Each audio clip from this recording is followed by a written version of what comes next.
Você vai assistir, a partir de agora, a programação religiosa do seu canal 10.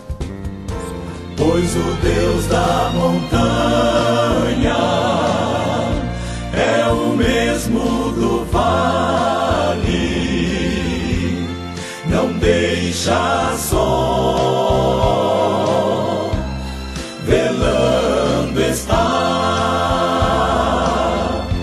nas tristezas, nas lutas, nos piores momentos, em suas mãos segurando estará. Queridos, nós estamos juntos de novo nessa programação que temos no canal 10 para o programa Escalando Montanhas. Eu gostaria que essas palavras atingissem o seu coração, o meu, o coração de muita gente, que é a palavra de Deus. Ela nunca volta vazia, sempre ela produz o efeito para o qual ela foi feita. A palavra de Deus é viva, eficaz, ela é tremenda. Bom, nós vamos falar um pouco sobre o Sermão do Monte. O Sermão do Monte começa no capítulo 5 de Mateus. Eu gostaria de falar um pouco sobre o Sermão do Monte. E queria chamar você para participar disso com a gente. Começa com o capítulo 5 de Mateus. Então eu vou lendo e vou falando algumas palavras sobre o Sermão do Monte, para que nossas mentes sejam renovadas com a palavra de Deus. Diz assim, versículo 1: Vendo as multidões, Jesus subiu ao monte e se assentou. Seus discípulos aproximaram-se dele e ele começou a ensiná-los, dizendo: Bem-aventurados os pobres de espírito, ou os pobres em espírito, pois deles é o reino dos céus. Vou parar um pouquinho aqui. Jesus estava no monte, os discípulos se aproximaram dele. Eu gravo isso aqui. Seus discípulos aproximaram-se dele. Isso para mim é de suma importância. Porque muitas pessoas acham que Deus tem a obrigação de ir atrás, de fazer tudo, de buscar a ovelha perdida, desgarrada, e Deus vai atrás. E o meu interesse nunca chega. E o meu próprio interesse nunca chega.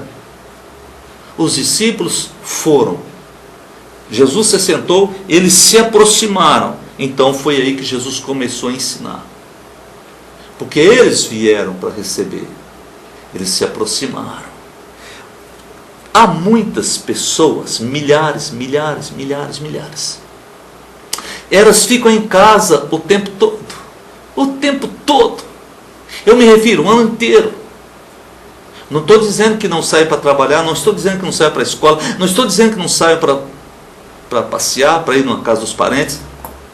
Não sai de casa para buscar Deus. E acho que Deus é obrigado a salvar todo mundo, e acho que Deus é que tem que fazer, porque afinal Ele é pai, Ele não é padrasto, e tem um monte de coisa que está na cabeça de muita gente. Entretanto, não foi assim com os discípulos. Eles se aproximaram de Jesus, porque eles tinham interesse em Jesus. Era de interesse. E quando Jesus começou a falar, ele falou uma das 9 bem-aventuranças. A primeira foi essa. Diz que os pobres em espírito serão bem-aventurados, porque deles é o reino dos céus. Eu te garanto uma coisa. O pobre de espírito, ou em espírito, não se refere de forma nenhuma à questão da pobreza financeira. Um milionário pode ser pobre de espírito, um pobre financeiramente pode ser pobre de espírito. Um pobre financeiramente pode ser pode não ser pobre de espírito. O contrário de pobre de espírito é porque se julga esperto, se julga mais sábio do que Deus, se julga sem necessidade de Deus. Tipo de coisa assim. São várias coisas. Agora, aquele pobre em espírito parece com aquele pobre em dinheiro. Vai comprar uma coisa, pede desconto. Precisa de alguma coisa, diz: se alguém me der, vai até pedir. Ele vai na sua casa, bate na porta, pedindo algum dinheiro. Pois é, o pobre em espírito bate na porta da casa do Papai Celestial e diz: eu quero viver da riqueza do Senhor, porque eu não tenho. Eu não sei. Eu não sou esperto bastante. Ele é um pobre em espírito. Ele reconheceu essa coisa que ele tem aqui, essa falta, essa ausência. Ele sabe que no peito dele tem um buraco do tamanho de Deus. Só Deus pode preencher. Ele sabe disso. É esse. Ele é bem-aventurado. E ele é tão bem-aventurado que diz aqui: o reino dos céus é dele. Jesus continua. Vamos ler. Versículo 4. Então, Léo, se você puder. Versículo 4. Bem-aventurados os que choram, pois serão consolados. Versículo 4, meu querido, faz diferença entre os que choram. Tem algumas razões para a pessoa chorar. Tem gente que chora porque morreu o seu querido. Tem gente que chora porque foi pego com dinheiro na cueca, na meia. Entendeu? Ele estava com dinheiro no lugar errado, levando para o lugar errado, ele é corrupto. Então ele chora e diz: não sou culpado. São famosas lágrimas de crocodilo. Outros choram porque se machucaram. Caiu, machucou, doeu muito, chorou. Outros choram de raiva. Tem muitos tipos de choro. Alguém está orando e falando com Deus, está no quarto de guerra, né? Lembra do filme Quarto de Guerra? Está no quarto de guerra, está em oração e começa a chorar, e às vezes compulsivamente, pela presença gloriosa do Espírito Santo. E aqueles que vão orar e choram abundantemente os seus pecados. É desses que Jesus está falando. Aqueles que choram seus pecados. Aqueles que choram por causa do nome de Jesus. Esses são bem-aventurados. Se alguém estiver chorando porque foi pego com a mão na massa, então esse não é bem-aventurado. Ele vai chorar as consequências dos seus pecados. Mas aqueles que choram na presença de Deus serão bem-aventurados. Esse sim. Versículo 5. Outra bem-aventurança. Bem-aventurados os humildes, pois eles receberão a terra por herança. Quero falar duas coisas nisso aqui muito interessantes. Versículo 5. Os humildes. Primeiramente, os humildes. Uma pessoa disse assim uma vez para mim: pastor, não observa muito a minha casa, não. Minha casa é muito humilde. Ele quis dizer que a casa dele era de madeira, não tinha piso, era chão batido, o fogão era a lenha. A coisa mais gostosa é comer uma comida no fogão a lenha, não é? Então ele achou que era humilde. Isso não é ser humilde, isso é ser pobre, é diferente. Ser humilde é uma qualidade do coração. Ser humilde não depende de ter dinheiro ou não ter dinheiro, ser rico ou pobre, poderoso ou não. Ser humilde é uma qualidade do coração. E outro item muito interessante no versículo 5, porque diz que os humildes receberão a terra por herança. Eu quero te dizer então que todas essas 9 bem-aventuranças se referem à mesma pessoa.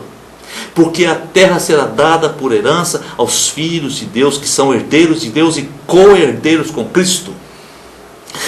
Será nova terra, reformada, reformulada, como o paraíso que Deus sonhou para nós. Magnífico, magnífica, maravilhosa, extraordinária, completa, de dar água na boca.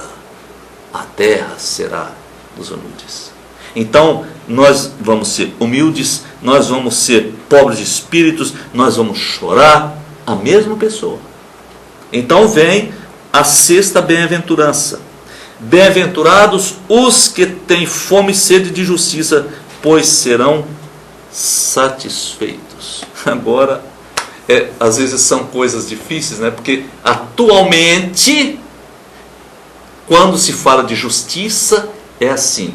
Na televisão, mostra, claro. Alguém assassinou o filho, né, um jovem. Então a família do assassinado diz: eu quero justiça. Eu quero justiça. Eu quero justiça. E o advogado do assassino vai impedir que se faça justiça. Queridos, não é sobre essa justiça que está falando. Não é, porque Deus disse que Ele é fiel e justo, justamente para perdoar o pecado do miserável que cometeu um grande pecado. Ele é fiel e justo para perdoar. Então, quando se refere à justiça, se está se referindo à justiça de Deus. Justificados pela fé, mediante a fé, temos paz com Deus. Vou ler de novo o versículo 6. Bem-aventurados os que têm fome e sede de justiça, serão satisfeitos. É a justiça de Deus, porque Ele quem nos justifica. E se Deus me justificou, quem será contra nós? Diz o texto. Se eu estou justificado por Deus, quem será contra mim? Entende? Então, essas coisas, hoje eu vou parar aqui no versículo 6. No próximo programa a gente continua a partir do versículo 7. Mas as bem-aventuranças se referem à mesma pessoa. A mesma pessoa tem que ter as 9 bem-aventuranças. Ele participa das 9 bem-aventuranças. Vamos fazer uma oração? Deus, a Tua palavra viva seja eficaz, seja forte na nossa vida, para que possamos compreender o que é que o Senhor quer de nós, para o nosso próprio bem, em nome de Jesus, para o nosso próprio bem, riqueza eterna, ó Deus, em nome de Jesus, amém. E amém. No próximo programa a gente continua a partir do versículo número 7. Até lá, na permissão de Deus. Você assistiu aqui no seu canal 10, nossa programação religiosa. Amanhã estaremos de volta no mesmo horário. Muito obrigado pela sua audiência. Pois o Deus da montanha é o mesmo do vale, não deixa só, velando está, nas tristezas, nas lutas, nos piores momentos, em suas mãos segurando estará. Meu amigo que se acha no